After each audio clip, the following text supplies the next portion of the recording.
ആനകൾ കുറുക്കന്മാരെ സഹായിക്കുക. കാരണം ആനകളുടെ അപ്പൂപ്പന്മാരാണ് കുറുക്കന്മാർ. സൂത്രൻ. മുയലുകൾ കടുവകളെ സഹായിക്കുക.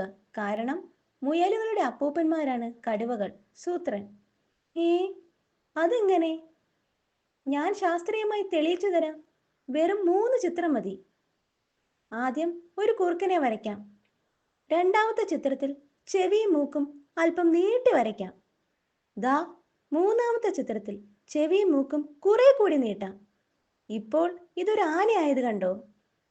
അതായത് പണ്ടത്തെ കുറുക്കന്മാരുടെ ചെവിയും മൂക്കും നീണ്ടാണ് ആനകൾ ഉണ്ടായത്.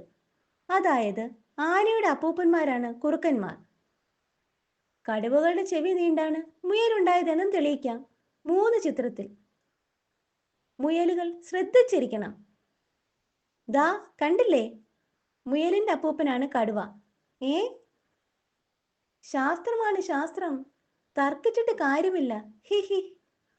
ഹാ, കുറുക്കനപ്പൂപ്പനെയും ഫ്രണ്ടിനെയും പുറത്തിരുത്തി നടക്ക്. നാളെ മുതൽ ദിവസവും ഓരോ മുയൽ ശേരുവപ്പൂപ്പന്റെ ഗുഹയിൽ വരണം. ഒരു സഹായത്തിന്. സൂത്ര സൂത്ര തന്റെ കണ്ടുപിടുത്തം കറക്റ്റാണെന്ന് ഒരു കിളി പറഞ്ഞു. ഹിഹി, പറയാതിരിക്കുമോ? ശാസ്ത്രീയമായി തെളിയിച്ചതല്ലേ?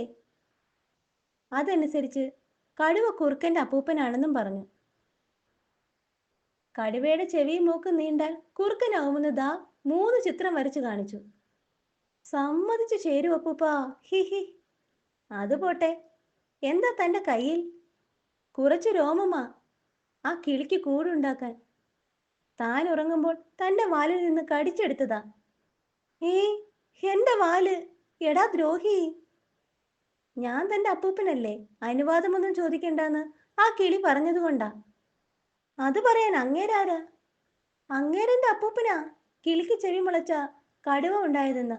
ദാ 3 ചിത്രം വരച്ചു കാണിച്ചു.